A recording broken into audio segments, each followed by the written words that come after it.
அதெல்லாம் ஒன்றும் இல்லைங்க. தேங்க்யூ.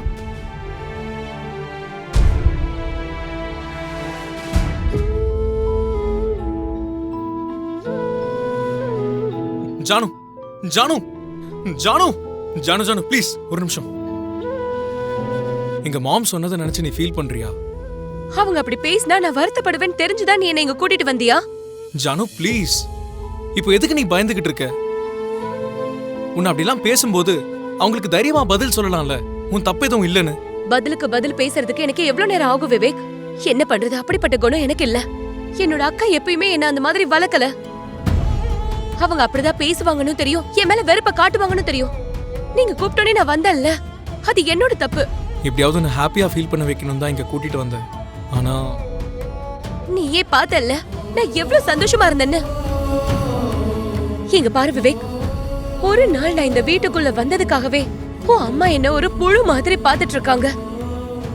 இதுல இந்த வீட்டுக்கு நான் மருமகளெல்லாம் வந்தா என்னால ஒரு நாளாவது இங்க சந்தோஷமா இருக்க முடியும்னு நினைக்கிறியா? அப்படிலாம் இல்ல ஜானு. ப்ளீஸ் விவேக், இதுக்கு மேலயும் ஏதாவது என்கிட்ட சொல்லி என்ன கன்வின்ஸ் பண்ணனும் ட்ரை பண்ணாத. நான் இங்க இருந்து கிளம்புறேன். ஜானு ஜானு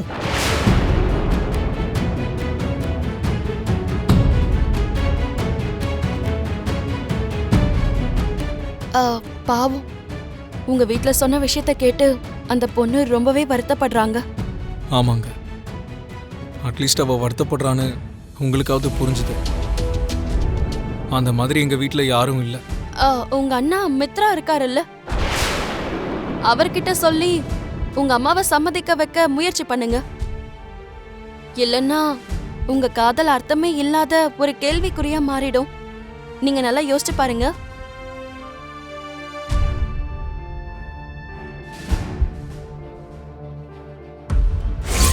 ப்ளீஸ் ப்ரோ, போகாத ப்ரோ. நான் சொல்றத கேளு ப்ரோ. ப்ளீஸ் ப்ரோ, போகாத ப்ரோ. புரிஞ்சுக்கோ. லக்கி, என்னாச்சு? ஜுன்னு வீட்டுக்கு கிளம்பி போறேன்னு சொல்லிட்டு இருக்கான் பாட்டி. விவேக் அங்கிள், என்ன கூட்டிட்டு போய் என் வீட்ல விட்டுருங்க. நான் இப்பவே போகணும். என்னாச்சு ஜுன்னு? ஒண்ணும் இல்ல, நான் இப்பவே கிளம்புறேன். நீ இப்ப எதுக்கு கிளம்புறன்னு சொல்ற? சாப்பிட மாட்டியா? இங்க ஒருத்தர் எனக்கு தேவையான அளவுக்கு நிறையவே கொடுத்துட்டாங்க. இதுக்கு மேல நான் எப்படி சாப்பிடுறது? அட பாவி, இவன் எனக்கே ஃபிட்டிங் வச்சிருவான் போல இருக்கே. இவன் அப்பாவியெல்லாம் ஒன்றும் கிடையாது. இங்க உன்னை யாராவது ஏதாவது சொன்னாங்களா ஜுன்னு? ஒருவேளை அப்படி சொன்னாங்கன்னு சொன்னாலும் உங்களால என்ன பண்ண முடியும்? அந்த நபர் நீங்க அடிக்கிற அளவுக்கு ரொம்ப சின்ன பையனும் இல்ல, அறிவுரை கேட்கற அளவுக்கு அப்பாவியும் கிடையாது.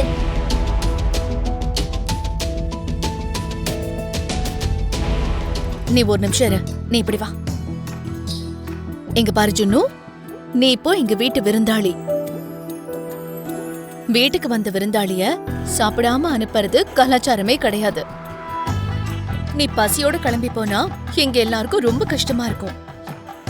முக்கியமா லக்கி ரொம்ப வருத்தப்படுவா. லக்கி வருத்தப்பட்டானா அவங்க அப்பாவும் வருத்தப்படுவாரு.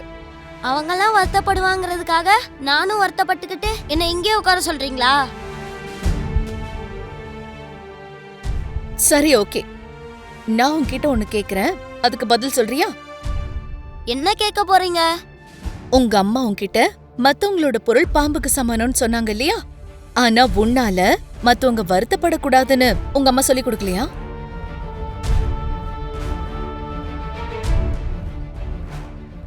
சொல்லிருக்காங்க. அப்ப நீ கிளம்பி போனா லக்கி வருத்தப்படுவா இல்லையா? லக்கிக்காக நீ சாப்பிட்டுட்டு தானே போகணும்.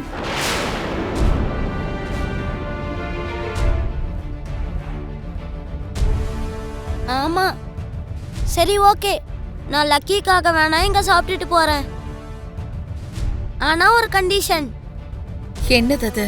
என்ன இங்க ஒரு பெரிய மனுஷன் வாய்க்கு வந்தபடியெல்லாம் பேசினாரு. அவரை ரிக்வெஸ்ட் பண்ணாதான் நான் இங்க சாப்பிடுவேன்.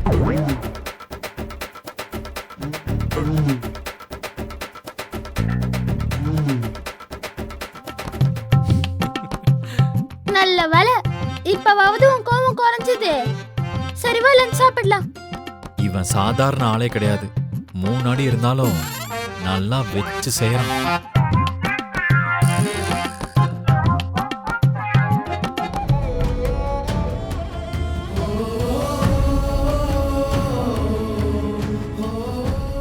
அர்ஜுன், வாசல் வரைக்கும் வந்த லக்ஷ்மி வீட்டுக்குள்ள வராம இருப்பாளா? எதுக்குப்பா லக்ஷ்மிக்காக இவ்வளவு தூரம் எதிர்பார்க்கற? அப்படிலாம் இல்லைம்மா, நான் சும்மா கேஷுவலாக பார்த்துட்டு இருக்கேன், அவ்வளோதான். நீ கேஷுவலா தான் பாக்குறியா இல்ல வேணும்னு தான் பாக்குறியான்னு தெரியாத அளவுக்கு நான் ஒன்னும் அப்பாவி இல்லப்பா. இப்பவே 1:30 மணி ஆயிடுச்சு. லக்ஷ்மி வருவாளோ வரமாட்டாளோ, அவ எங்க இருக்காளோ ஃபோன் பண்ணி ஒரு வார்த்தை கேட்கலாம்ல. அடடா, 1:30 மணி ஆயிடுச்சுமா. நான் வேற டைம் பார்க்காம விட்டுட்டேன் பாருங்க.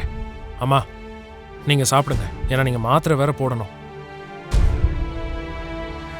எங்களுக்காக வெயிட் பண்ணிக்கிட்டு நீங்கள் உங்களோட உடம்ப கெடுத்துக்காதீங்கம்மா. பரவாயில்லப்பா, இன்னும் கொஞ்ச நேரம் வெயிட் பண்றேன். அதெல்லாம் வேலைக்கே ஆகாது, நீங்கள் சாப்பிட்டு தான் ஆகணும். ஆனால் நீங்கள் ஐயா, அம்மாவுக்கு சாப்பாடு போடுங்க. சரிங்க ஐயா, வாங்கம்மா. ம். இதோ லக்ஷ்மி கூட வந்துட்டாப்பா. அவர் ஃப்ரெண்ட்ஷிப் இஸ் வெரி ஸ்ட்ராங். சரி சரி, எவ்வளோ ஸ்ட்ராங்னு நானும் பார்க்கறேன்.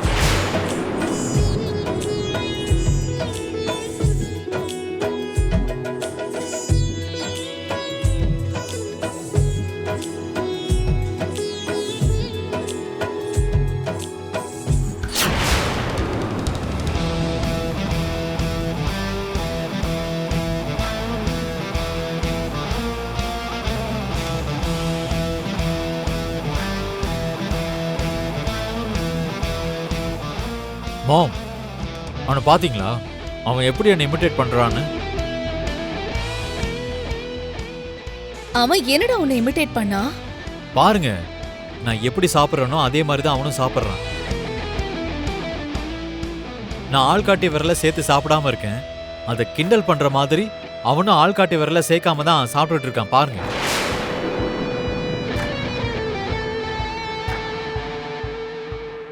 உனக்கு சின்ன வயசுல இருந்தே அந்த பேட் ஹேபிட் இருக்கு. எத்தனை தடவை சொன்னாலும் நீ கேட்க மாட்ட. அந்த ஆள்காட்டி விரல் என்னடா பாவம் செஞ்சது? எப்பவுமே தனியா விட்டுட்டு சாப்பிடுற.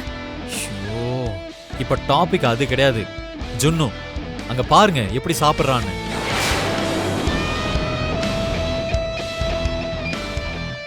பாத்தீங்களா? நான் இங்க ஒருத்தன் சொல்லிட்டு இருக்கேன், காதுல கூட வாங்காம அப்படியே சாப்பிட்டுட்டு இருக்கான். பாருங்க. நான் எங்க இமிட்டேட் பண்ண? நான் இப்படிதான் சாப்பிடுவேன், இதுதான் என் பழக்கம்.